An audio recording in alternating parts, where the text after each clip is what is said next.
নমস্কার বন্ধুরা, কেমন আছেন সবাই? আশা করি সবাই খুব ভালো আছেন। আমি সর্বাণী। আমার বই পড়ুন বইকে ভালোবাসুন চ্যানেলের আজকের নিবেদন লেখক মানিক বন্দ্যোপাধ্যায়ের লেখা একটি গল্প, প্রাগৈতিহাসিক। শুনতে থাকুন। প্রাগৈতিহাসিক। সমস্ত বর্ষাকালটা ভিখু ভয়ানক কষ্ট পাইয়াছে। আষাঢ় মাসের প্রথমে বসন্তপুরের বৈকুণ্ঠ সাহার গদিতে ডাকাতি করিতে গিয়া তাহাদের দলকে দল ধরা পড়িয়া যায়। 11 জনের মধ্যে কেবল ভিখুই কাঁধে একটা বর্ষার খোঁচা খাইয়া পালাইতে পারিয়াছিল। রাতারাতি 10 মাইল দূরের মাথা ভাঙা পুলটার নিচে পৌঁছিয়া অর্ধেকটা শরীর কাদায় ডুবাইয়া সর্বনের মধ্যে দিনের বেলাটা লুকাইয়া ছিল। রাত্রে আরো 9 ক্রোশ পথ হাঁটিয়া একেবারে পেহ্লাদ বাগদির বাড়ি চিতলপুরে। পেহ্লাদ তাকে আশ্রয় দেয় নাই। কাঁধটা দেখাইয়া বলিয়াছিল, ঘাওখান সহজ লয় সাঙ্গাত, উটি পাকব, গা ফুলব, জানাজানি হইয়া গেলে আমি কনে যামু। খুনটো যদি না করতিস। থরে খুন করতে মন লইতেছে পেহ্লাদ, এ জন্মে না সাঙ্গাত। বন কাছেই ছিল, মাইল 5 উত্তরে। ভিখু অগত্যা বনে আশ্রয় লইল। পেহ্লাদ নিজে বাঁশ কাটিয়া বনের একটা দুর্গম অংশে সিঞ্জুরি গাছের নিবিড় ঝোপের মধ্যে তাহাকে একটা মাচা বাঁধিয়া দিল। তালপাতা দিয়া একটা আচ্ছাদনও করিয়া দিল। বলিল, বাদলায় বাঘ ডাক সব পাহাড়ের উপরে গেছে গা, সাপে যদি না কাটে তো আরাম কইরাই থাকবি ভিখু। খামুকি চিড়াগুড় দিলাম যে 2 দিন বাদে ভাত লইয়া আসু, রোজ আইলে মাইনসে সন্দ করব। কাঁধের খাটা লতা পাতা দিয়া বাঁধিয়া আবার আসিবার আশ্বাস দিয়া পেহ্লাদ চলিয়া গেল। রাত্রে ভিখুর জ্বর আসিল। পরদিন টের পাওয়া গেল পেহ্লাদের কথাই ঠিক। কাঁধের ঘা ভিখুর দুনাইয়া উঠিয়াছে, ডান হাতটি ফুলিয়া ঢোল হইয়া গিয়াছে এবং হাতটি তাহার নাড়িবার সামর্থ্য নাই। বর্ষাকালে যে বনে বাঘ বাস করিতে চায় না, এমনই অবস্থায় সেই বনে জলে ভিজিয়া মশা ও পোকার উৎপাত সহিয়া দেহের কোনো না কোনো অংশ হইতে ঘন্টায় একটি করিয়া যোগ টানিয়া ছাড়াইয়া জ্বরে ও ঘায়ের ব্যথায় ধুকিতে ধুকিতে ভিখু 2 দিন 2 রাত্রি সংকীর্ণ মাচাটুকুর উপর কাটাইয়া দিল। বৃষ্টির সময় ছাট লাগিয়া সে ভিজিয়া গেল। রোদের সময় ভাবসা গাঢ় গুমটে সে হাঁপাইয়া হাঁপাইয়া শ্বাস টানিল।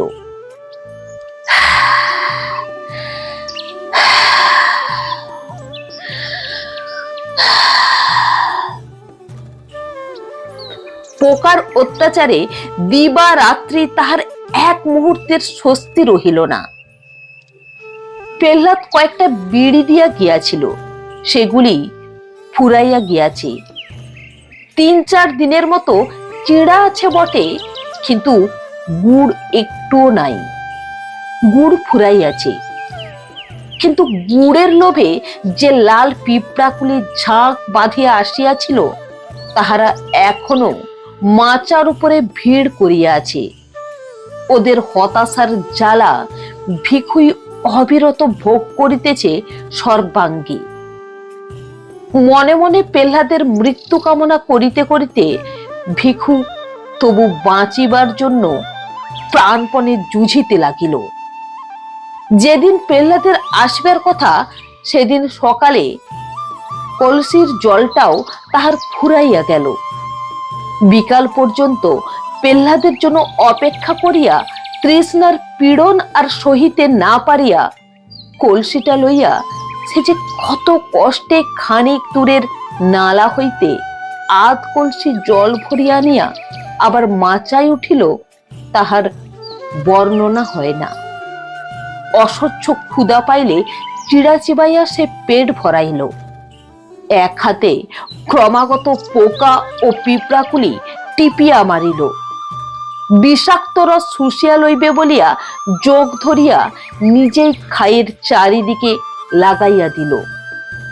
সবুজ রঙের একটা সাপকে একবার মাথার কাছে সিঞ্জুরি গাছের পাতার ফাঁকে উঁকি দিতে দেখিয়া পুরা 2 ঘন্টা লাঠি হাতে সেদিকে চাহিয়া বসিয়া রহিল, এবং তাহার পর 2-1 ঘন্টা অন্তরে চারিদিকের ঝোপে ঝপঝাপ লাঠির বাড়ি দিয়া মুখে যথাসাধ্য শব্দ করিয়া সাপ তাড়াইতে লাগিল।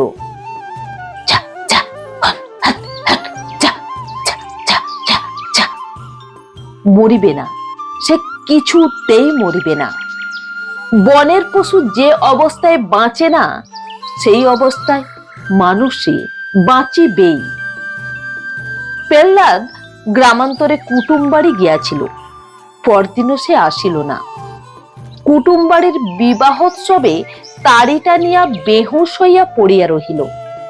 বনের মধ্যে ভিখু কিভাবে দিনরাত্রি কাটাইতেছে 3 দিনের মধ্যে, সে কথা একবার তাহার মনেও পড়িল না। ইতিমধ্যে ভিখুর ঘা পচিয়া উঠিয়া লালচে গাঢ় রস গড়াইতে আরম্ভ করিয়াছে। শরীরও তাহার অল্প অল্প ফুলিয়াছে। জ্বরটা একটু কমিয়াছে বটে, কিন্তু সর্পাঙ্গের অসহ্য বেদনা দম ছুটানো তাড়ির নেশার মতোই ভিখুকে আচ্ছন্ন অভিভূত করিয়া ফেলিয়াছে। সে আর এখন ক্ষুধা তৃষ্ণা অনুভব করিতে পারে না। জোকেরা তাহার রক্ত শুষিয়া শুষিয়া কচি পটলের মতো ফুলিয়া উঠিয়া আপন হইতেই নিচে খসিয়া পড়িয়া যায়, সে টেরও পায় না। পায়ের ধাক্কায় জলের কলসিটা একসময় নিচে পড়িয়া ভাঙিয়া যায়। বৃষ্টির জলে ভিজিয়া পটুলির মধ্যে চিড়াগুলি পচিতে আরম্ভ করে। রাত্রে তাহার ঘায়ের গন্ধে আকৃষ্ট হইয়া মাচার আশেপাশে শিয়াল ঘুরিয়া বেড়ায়। কুটুম বাড়ি হইতে ফিরিয়া বিকালের দিকে ভিখুর খবর লইতে গিয়া ব্যাপার দেখিয়া পেল্লাদ গভীরভাবে মাথা নাড়িল। ভিখুর জন্য 1 বাটি ভাত ও কয়েকটা পুঁটি মাছ ভাজা আর একটু পুঁই চচ্চড়ি সে সঙ্গে লইয়া গিয়াছিল। সন্ধ্যা পর্যন্ত ভিখুর কাছে বসিয়া থাকিয়া ওগুলো সে নিজেই খাইয়া ফেলিল। তারপর বাড়ি গিয়া বাঁশের একটা ছোট মই এবং তাহার বোনাই ভরতকে সঙ্গে করিয়া ফিরিয়া আসিল। ময়ে শোয়াইয়া তাহারা দুজনে ভিখুকে বাড়ি লইয়া গেল। ঘরের মাচার উপরে খড় বিছাইয়া শয্যা রচনা করিয়া তাহাকে শোয়াইয়া রাখিল। আর এমনই শক্ত প্রাণ ভিখুর যে শুধু এই আশ্রয়টুকু পাইয়াই বিনা চিকিৎসায় ও একরকম বিনা যত্নেই 1 মাস মুমূর্ষ অবস্থায় কাটাইয়া সে ক্রমে ক্রমে নিশ্চিত মরণকে জয় করিয়া ফেলিল। কিন্তু ডান হাতটি তাহার আর ভালো হইল না। গাছের মরা ডালের মতো শুকাইয়া গিয়া অবশ ও অকর্মণ্য হইয়া পড়িল। প্রথমে অতি কষ্টে হাতটা সে একটু নাড়িতে পারিত, কিন্তু শেষ পর্যন্ত সে ক্ষমতাটুকু তাহার নষ্ট হইয়া গেল। কাঁধের ঘা শুকাইয়া আসিবার পর বাড়িতে বাহিরে লোক কেহ উপস্থিত না থাকিলে ভিখু তাহার একটিমাত্র হাতের সাহায্যে মধ্যে মধ্যে বাঁশের মই বাহিয়া নিচে নামিতে লাগিল, এবং একদিন সন্ধ্যার সময় এক কাণ্ড করিয়া বসিল।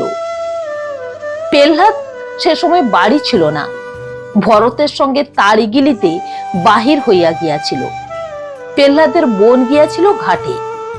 পেল্লাদের বউ ছেলেকে ঘরে শোয়াইতে আসিয়া ভিখুর চাহনি দেখিয়া তাড়াতাড়ি পালাইয়া যাইতেছিল। ভিখু তাহার একটা হাত চাপিয়া ধরিল, কিন্তু পেহ্লাদের বউ বাগদির মেয়ে, দুর্বল শরীরে বাঁ হাতে তাহাকে আয়ত্ত করা সহজ নয়। এক ঝটকায় হাত ছাড়াইয়া সে গাল দিতে দিতে চলিয়া গেল। ছাড় ছাড় ছাড় ছাড় বলছি, আমার গায়ে হাত দিবি, ছাড় ছাড়। পেহ্লাদ বাড়ি ফিরিলে সব বলিয়া দিল। তারই নেশায় পেহ্লাদের মনে হইল এমন নেমো খারাপ মানুষটাকে একেবারে খুন করিয়া ফেলাই কর্তব্য। হাতের মোটা বাঁশের লাঠিটা বউয়ের পিঠে একঘা বসাইয়া দিয়া ভিখুর মাথা ফাটাইতে গিয়া নেশার মধ্যেও কিন্তু টের পাইতে বাকি রইল না যে কাজটি যত বড় কর্তব্যই হোক সম্ভব একেবারেই নয়। ভিখু তাহার ধারালো দাঁটি বাঁ হাতে শক্ত করিয়া বাগাইয়া ধরিয়া আছে, সুতরাং খুনোখুনির পরিবর্তে তাহাদের মধ্যে অশ্লীল কথার আদান প্রদান হইয়া গেল। শেষে পেহ্লাদ বলিল, তোর লাইগা আমার 7 টাকা খরচ গেছে, টাকাটা দে দিয়া বাইরে আমার বাড়ি থেকে মূর্খ। ভিখু বলিল, আমার কোমরের একটা বাজু বাইন্ধা রাখিছিলাম, তুই চুরি করছস, আগে আমার বাজু ফিরাইয়া দে তবে যাবো।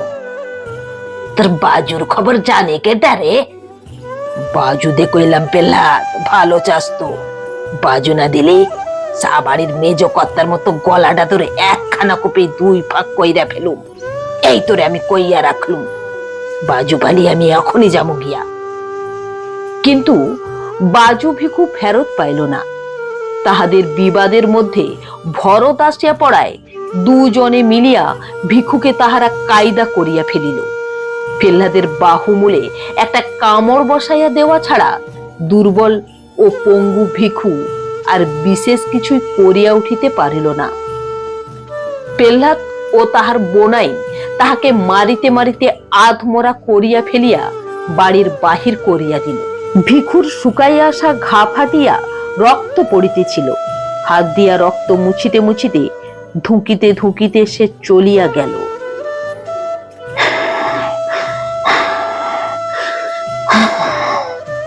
রাত্রির অন্ধকারে সে কোথায় গেল কেহই তাহা জানিতে পারিল না বটে, কিন্তু দুপুর রাতে পেহ্লাদের ঘর জ্বলিয়া উঠিয়া বাগদিপাড়ায় বিষম হইচই বাঁধাইয়া দিল।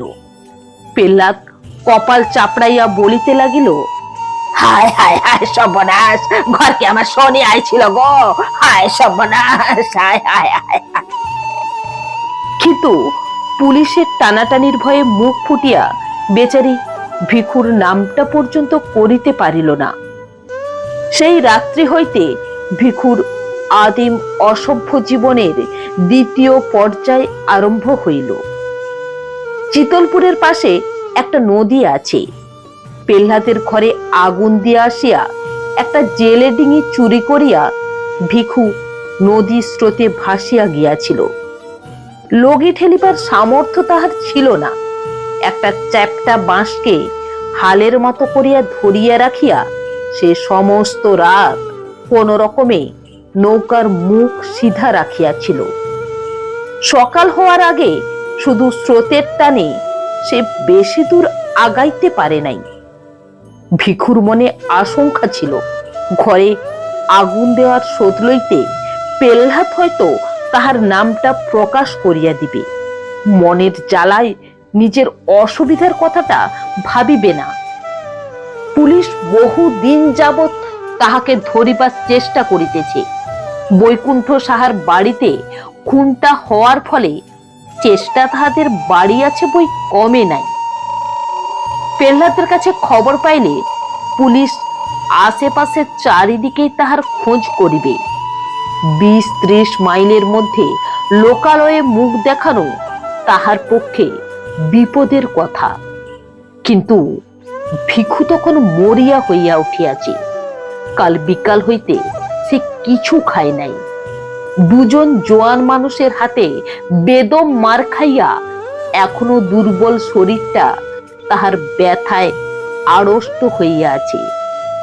ভোর ভোর মহকুমা শহরের ঘাটের সামনে পৌঁছিয়া সে ঘাটে নৌকা লাগাইল।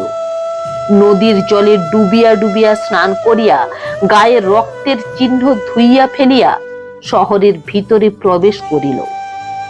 ক্ষুধায় সে চোখে অন্ধকার দেখিতেছিল। একটি পয়সাও তাহার সঙ্গে নাই, সে মুড়ি কিনিয়া খায়। বাজারের রাস্তায় প্রথম যে ভদ্রলোকটির সঙ্গে দেখা হইল, তাহারই সামনে হাত পাতিয়া সে বলিল, দুটো পয়সা দিবেন কর্তা।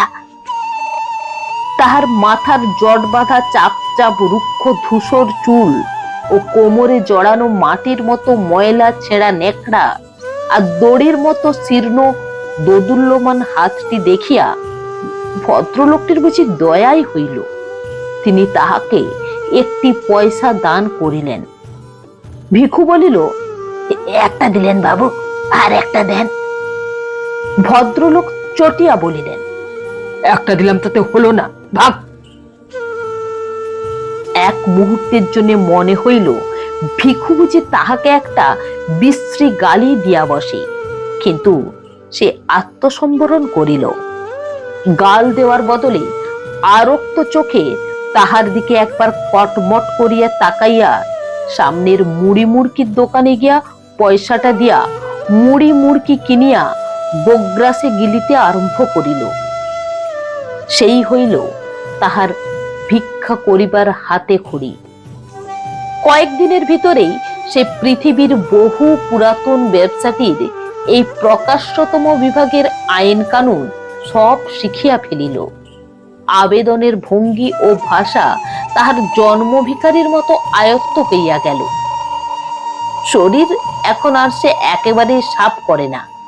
মাথার চুল তাহার ক্রমে জট বাঁধিয়া বাঁধিয়া দলা দলা হইয়া যায় এবং তাহাতে অনেকগুলি উকুন পরিবার দিনের পর দিন বংশবৃদ্ধি করিয়া চলে। ভিখু মাঝে মাঝে খ্যাপার মতো দুই হাতে মাথা চুলকায়, কিন্তু বাড়তি চুল কাটিয়া ফেলিতে ভরসা পায় না। ভিক্ষা করিয়া সে একটি ছেঁড়া কোট পাইয়াছে। কাঁধের ক্ষত চিহ্নটা ঢাকিয়া রাখিবার জন্য দারুণ গুমটের সময়ও কোটটি সে গায়ে চাপাইয়া রাখে। শুকনো হাতখানা তাহার ব্যবসার সবচেয়ে জোরালো বিজ্ঞাপন। এই অঙ্গটি ঢাকিয়া রাখিলে তাহার চলে না। কোটের ডান দিকের হাতটি সে তাই বগলের কাজ হইতেই ছিঁড়িয়া বাদ দিয়াছে। একটি টিনের মগ ও একটা লাঠিও সে সংগ্রহ করিয়া লইয়াছে। সকাল হইতে সন্ধ্যা পর্যন্ত বাজারের কাছে রাস্তার ধারে একটা তেঁতুল গাছের নিচে বসিয়া সে ভিক্ষা করে। সকালে এক পয়সার মুড়ি খাইয়া নেয়। দুপুরে বাজারের খানিক তফাতে একটা পোড়ো বাগানের মধ্যে ঢুকিয়া বট গাছের নিচে ইটের উনুনে মেটে হাঁড়িতে ভাত রান্না করে। মাটির মালসায় কোনোদিন রাঁধে ছোট মাছ, কোনোদিন তরকারি। পেট ভরিয়া খাইয়া বট গাছেতেই হেলান দিয়া বসিয়া আরামে পিড়ি টানে। তারপর আবার তেঁতুল গাছটার নিচে গিয়া বসে। সারাটা দিন শ্বাস টানা কাতরানির সঙ্গে সে বলিয়া যায়, হে বাবা, একটা পয়সা আমায় দিলে ভগবান দিব। হে বাবা, একটা পয়সা। অনেক প্রাচীন বুলির মতো ভিক্ষায়াং নৈব নৈবচ শ্লোকটা আসলে অসত্য। সারাদিনের ভিখুর সামনে দিয়া 1000-1500 লোক যাতায়াত করে এবং গড়ে প্রতি 50 জনের মধ্যে একজন তাহাকে পয়সা অথবা আধলা দেয়। আধলার সংখ্যায় বেশি হইলে সারাদিনে ভিখুর 5-6 আনা রোজগার হয়, কিন্তু সাধারণত তাহার উপার্জন 8 আনার কাছাকাছি থাকে। সপ্তাহে এখানে 2 দিন হাট বসে। হাটবারের উপার্জন তার একটি পুরা টাকার নিচে নামে না। এখন বর্ষাকাল অতিক্রান্ত হইয়া গিয়াছে। নদীর 2 তীর কাছে সাদা হইয়া উঠিয়াছে। নদীর কাছেই বিন্নু মাঝির বাড়ির পাশের ভাঙা চালাটা ভিখু মাসিক 8 আনায় ভাড়া করিয়াছি। রাত্রে সে ওইখানেই শুইয়া থাকে। ম্যালেরিয়ার মৃত এক ব্যক্তির জীর্ণ কিন্তু পুরু একটি কাঁথা সে সংগ্রহ করিয়াছে।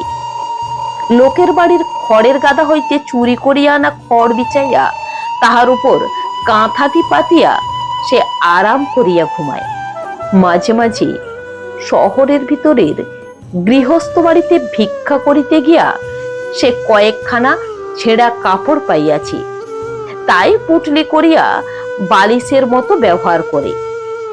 রাত্রে নদীর জল বাতাসে শীত করিতে থাকিলে পুটুলি খুলিয়া একটি কাপড় গায়ে জড়াইয়া লয়।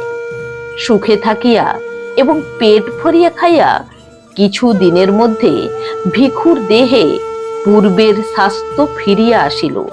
তাহার ছাতি ফুলিয়া উঠিল। প্রত্যেকটি অঙ্গ সঞ্চালনে হাতের ও পিঠের মাংসপেশি নাচিয়া উঠিতে লাগিল।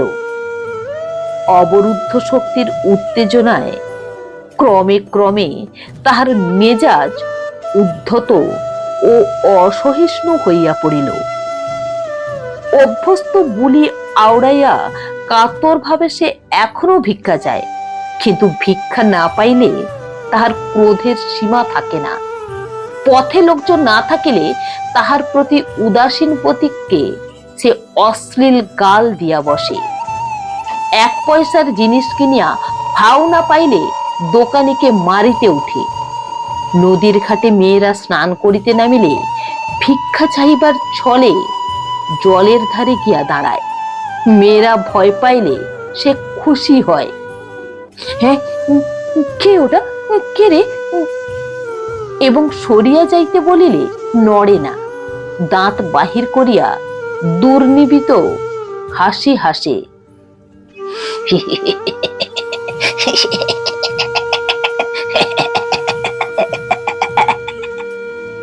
রাত্রে স্বরচিত শয্যায় সে ছটপট করে। নারী সঙ্গহীন এই নিরুৎসব জীবন আর তাহার ভালো লাগে না। অতীতের উদ্দাম ঘটনাবহুল জীবনটির জন্য তাহার মন হাহাকার করে। তাড়ির দোকানে ভাঁড়ে ভাঁড়ে তাড়ি কিনিয়া সে হল্লা করিত। টলিতে টলিতে বাসির ঘরে গিয়া উন্মত্ত রাত্রি যাপন করিত।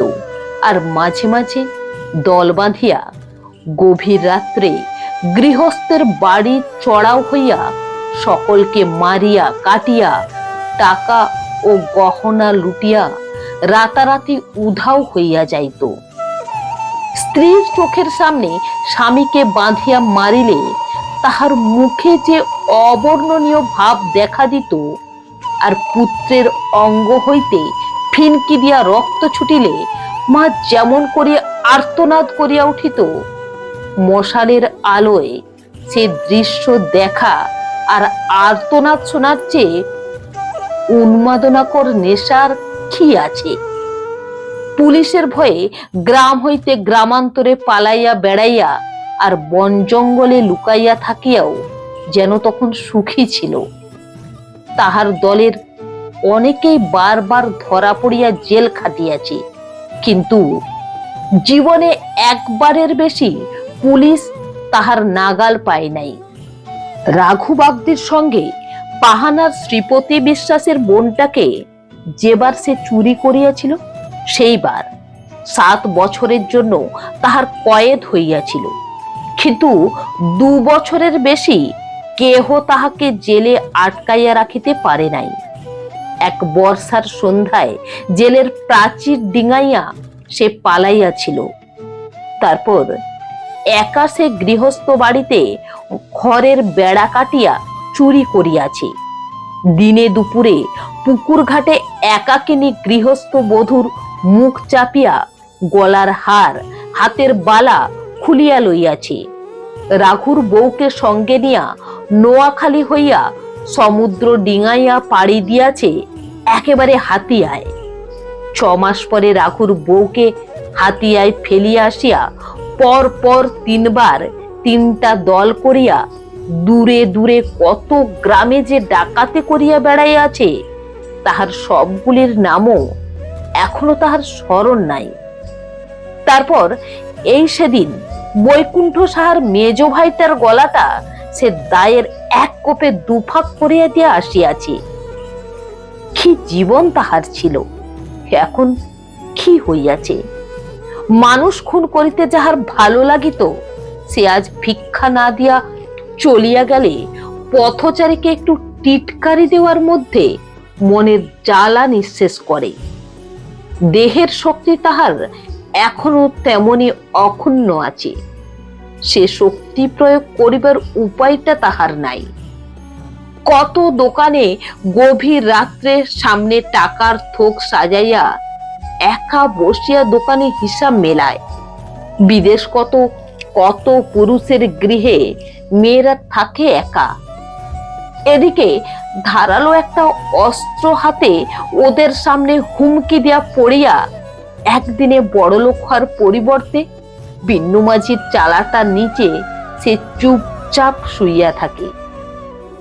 ডান হাতটাকে অন্ধকারে হাত বুলাইয়া ভিখুর আফসোসের সীমা থাকে না।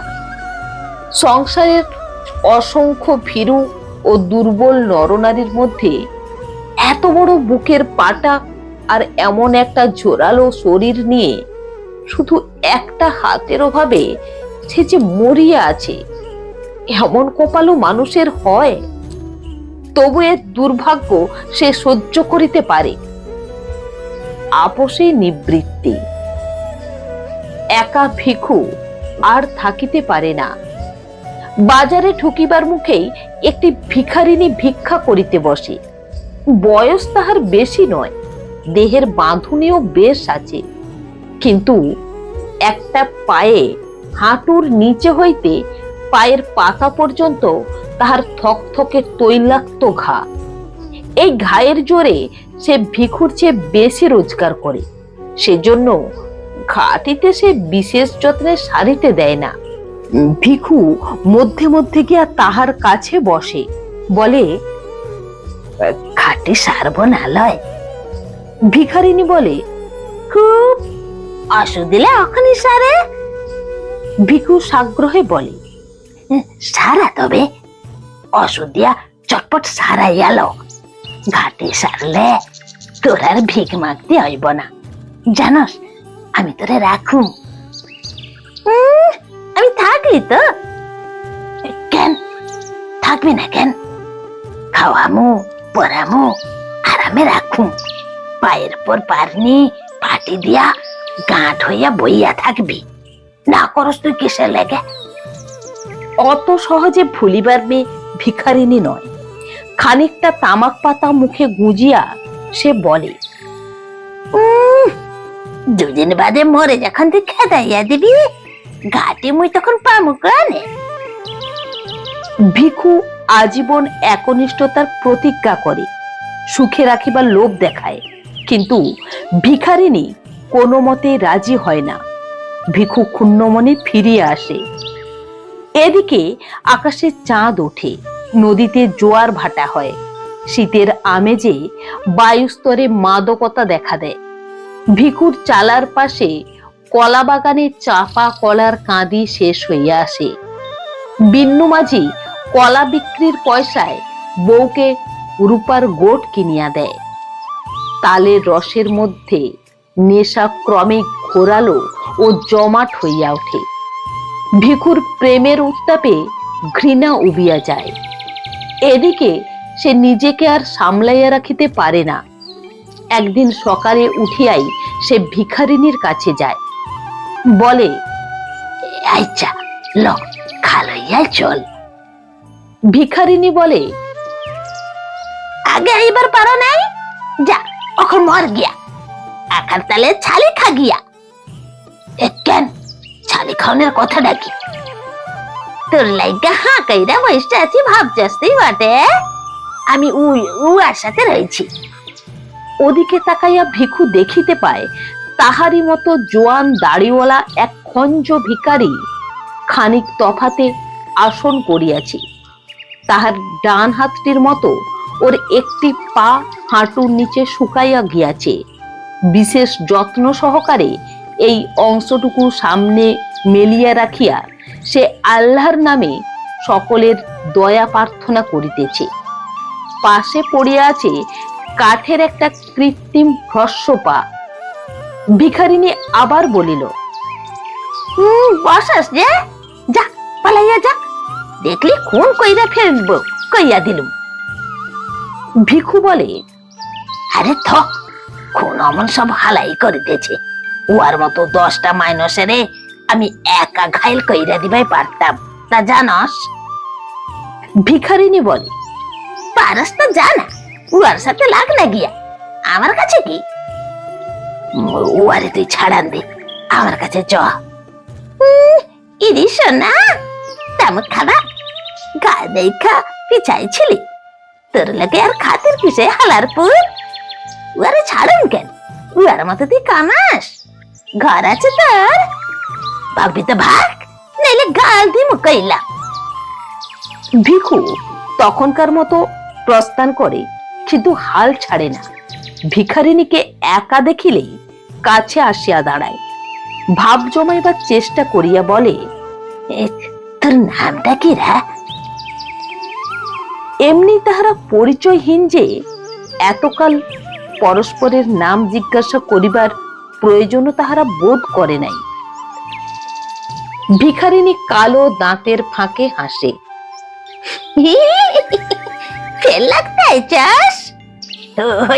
এই বুড়ার কাছে যা। ভিখু তাহার কাছে উবু হইয়া বসে। পয়সার বদলে অনেকে চাল ভিক্ষা দেয় বলিয়া আজকাল সে কাঁধে একটা ঝুলি ঝুলাইয়া বেড়ায়।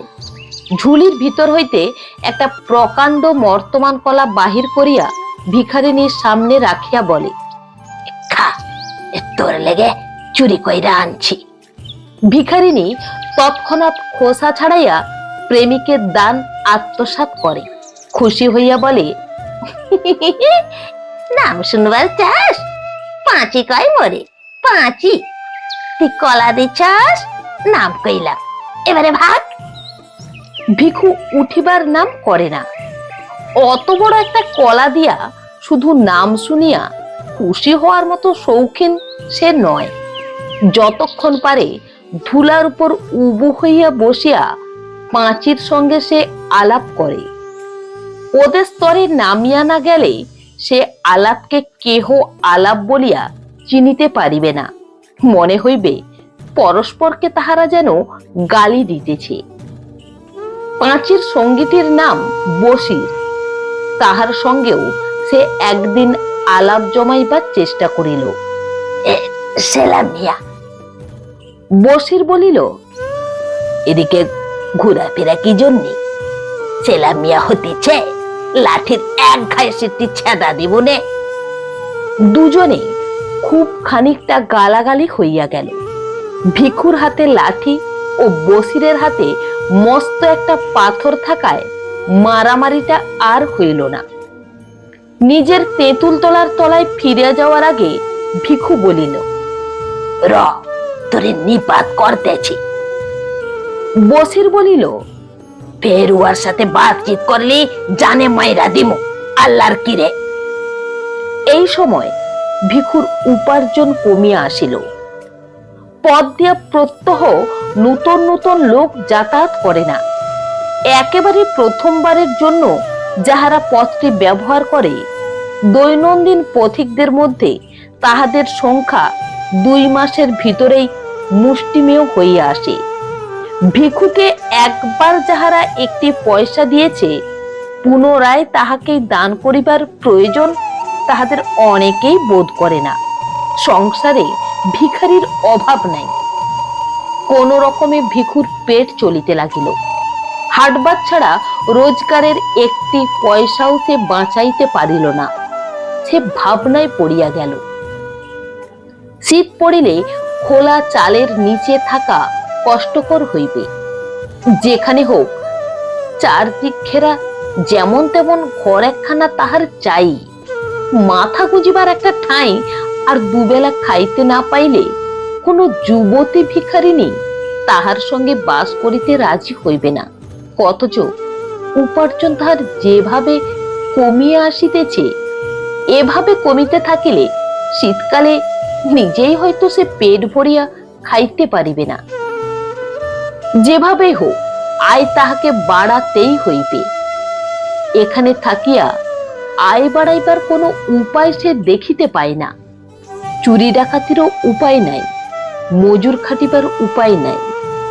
একেবারে খুন করিয়া না ফেলিলে কাহারো কাছে অর্থ ছিনাইয়া লওয়া এক হাতে সম্ভব নয়। পাঁচিকে ফেলিয়া এ শহর ছাড়িয়া কোথাও যাইতে তাহার ইচ্ছা হয় না। আপনার ভাগ্যের বিরুদ্ধে ভিখুর মন বিদ্রোহী হইয়া ওঠে। তাহার চালার পাশে বিন্নু মাঝির সুখী পারিবারিক জীবনটা তাহাকে হিংসায় জর্জরিত করিয়া দেয়। এক একদিন বিন্নুর ঘরে আগুন ধরাইয়া দিবার জন্য মন ছটফট করিয়া ওঠে।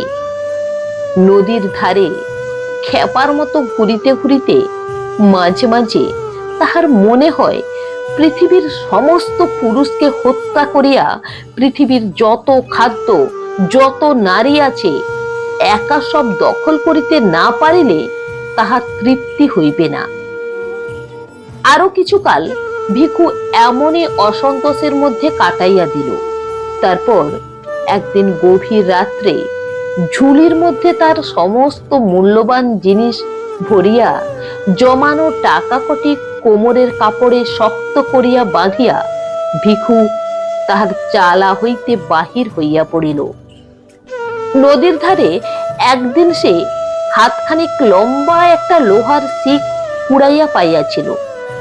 অবসর মতো পাথরে ঘষিয়া ঘষিয়া শিকটির একটা মুখ সে চোখা করিয়াছে। এই অস্ত্রটিও সে ঝুলির মধ্যে ভরিয়া সঙ্গে লইল। অমাবস্যার অন্ধকারে আকাশ ভরা তারা তখন ঝিকমিক করিতেছে।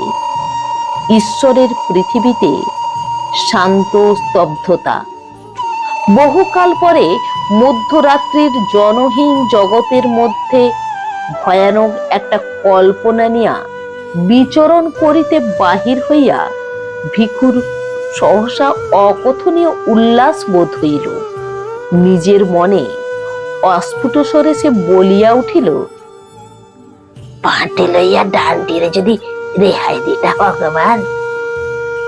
নদীর ধারে ধারে ৮ মাইল হাঁটিয়া গিয়া একটি সংকীর্ণ পথ দিয়া সে শহরে প্রবেশ করিল। বাজার বাঁ হাতে রাখিয়া ঘুমন্ত শহরের বুকে ছোট ছোট অলিগলি দিয়া শহরের অপর প্রান্তে গিয়া পৌঁছিল। শহরে যাওয়ার পাকা রাস্তাটি এখান দিয়া শহর হইতে বাহির হইয়াছে। নদী ঘুরিয়া আসিয়া ২ মাইল তফাৎ এই রাস্তারই পাশে পাশে মাইল খানেক বহিয়া গিয়া আবার দক্ষিণ দিকে পরিবর্তন করিয়াছে। কিছু দূর পর্যন্ত রাস্তার দুদিকে ফাঁকে ফাঁকে ২-১টি বাড়ি চোখে পড়ে। তারপর ধানের ক্ষেত ও মাঝে মাঝে জঙ্গলাকীর্ণ পতিত ডাঙা দেখা পাওয়া যায়। এমনই একটা জঙ্গলের ধারে খানিকটা জমি সাফ করিয়া ৫-৭ খানা কুঁড়ে তুলিয়া কয়েকটা হতভাগা মানুষ একটি দরিদ্রতম পল্লী স্থাপিত করিয়াছে। তার মধ্যে একটি কুঁড়ে বসিরের। ভোরে উঠিয়া ঠক ঠক শব্দে কাঠের পা ফেলিয়া সে শহরে ভিক্ষা করিতে যায়। সন্ধ্যার সময় ফিরিয়া আসে। পাঁচি গাছের পাতা জ্বালাইয়া ভাত রাঁধে, বসির টানে তামাক। রাত্রে পাঁচি পায়ের ঘায়ে ন্যাকড়ার পটি জড়ায়। বাঁশের খাটে পাশাপাশি শুইয়া তাহাদের কাটা কাটা কদর্য ভাষায় গল্প করিতে করিতে তাহারা ঘুমাইয়া পড়ে। তাহাদের নীড়, তাহাদের শয্যা ও তাহাদের দেহ হইতে একটা ভাবসা পচা দুর্গন্ধ উঠিয়া খড়ের চালের ফুটা দিয়া বাহিরের বাতাসে মিশিতে থাকে। ঘুমের ঘরে বসির নাক ডাকায়, পাঁচি বিড়বিড় করিয়া বকে। ভিখু একদিন ওদের পিছু পিছু আসিয়া ঘর দেখিয়া গিয়াছিল। অন্ধকারে সাবধানে ঘরের পিছনে গিয়া বেড়ার ফাঁকে কান পাতিয়া সে কিছুক্ষণ কচু বনের মধ্যে দাঁড়াইয়া রহিল। তারপর ঘুরিয়া ঘরের সামনে আসিল। ভিখারির কুঁড়ে দরজায় ঝাঁপটি পাঁচি ভিতর হইতে বন্ধ করে নাই, ঠেকাইয়া রাখিয়াছিল। ঝাঁপটা সন্তর্পণে এক পাশে সরাইয়া দিয়া ঝুলির ভিতর হইতে শিকটি বাহির করিয়া শক্ত করিয়া ধরিল। ঘরের মধ্যে প্রবেশ করিল। বাহিরে তারার আলো ছিল, ঘরের ভিতরে সেটুকু আলোরও অভাব। দেশলাই জ্বালিবার অতিরিক্ত হাত নাই। ঘরের মধ্যে দাঁড়াইয়া ভিখু ভাবিয়া দেখিল, বসিরের হৃৎপিণ্ডের অবস্থানটি নির্ণয় করা সম্ভব নয়। বাঁ হাতের আঘাত ঠিক জায়গা মতো না পড়িলে বসির গোলমাল করিবার সুযোগ পাইবে, তাহাতে মুশকিল অনেক। কয়েক মুহূর্ত চিন্তা করিয়া বসিরের শিয়রের কাছে সরিয়া গিয়া একটি মাত্র আঘাতে ঘুমন্ত লোকটার তালুর মধ্যে শিকের চোখা দিকটা সে প্রায় 3 আঙুল ভিতরে ঢুকাইয়া দিল। অন্ধকারে আঘাত কতদূর মারাত্মক হইয়াছে বুঝিবার উপায় ছিল না। শিকটা মাথার মধ্যে ঢুকিয়াছে টের পাইয়াও ভিখু তাই নিশ্চিন্ত হইতে পারিল না। এক হাতে সবলে বসিরের গলা চাপিয়া ধরিল। পাঁচিকে বলিল, চুপ থাক, চিল্লাবি তো তোরে মায়েরা ফেলুম। পাঁচি চেঁচাইল না, ভয়ে গোগাইতে লাগিল।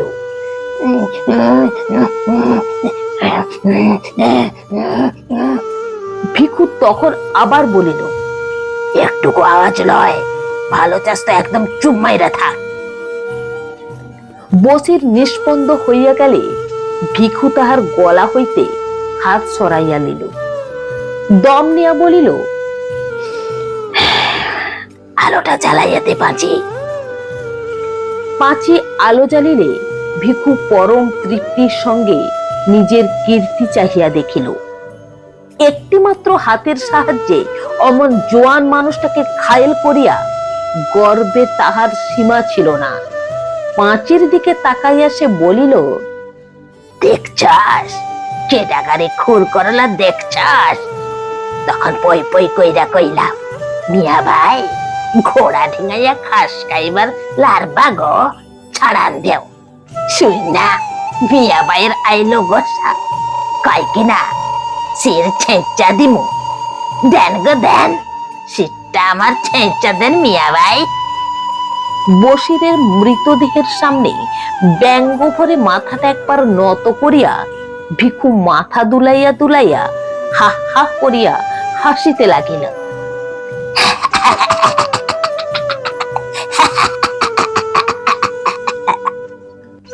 সহসা ক্রুদ্ধ হইয়া বলিল, বাবা কেন গা? আরে কথা কো হাড়াবা তো মাইয়া, তোরেও দিব নাকি সাবার কাইরা? পাঁচি কাঁপিতে কাঁপিতে বলিল, এবারে কি করবি? দেখ কি করে, পয়সা কড়ি কনে গইনা রাখছে, আগে তাই ক। বসিরের গোপন সঞ্চয়ের স্থানটি পাঁচি অনেক কষ্টে আবিষ্কার করিয়াছিল। ভিখুর কাছে প্রথমে সে অজ্ঞতার ভান করিল, কিন্তু ভিখু আসিয়া চুলের মুঠি চাপিয়া ধরিলে প্রকাশ করিতে পথ পাইল না।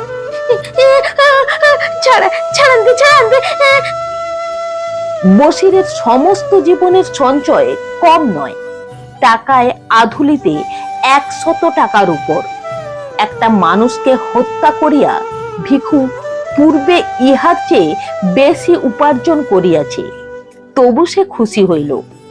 বলিল, কি কি নেবে পটলে বাইন্ধা ফেল পাঁচি, তারপর ল রাত থাকতে মেলা করে, খানিক বাদে নমের চাঁদ উঠব, আলোয় আলোয় পথটুকু পার হম।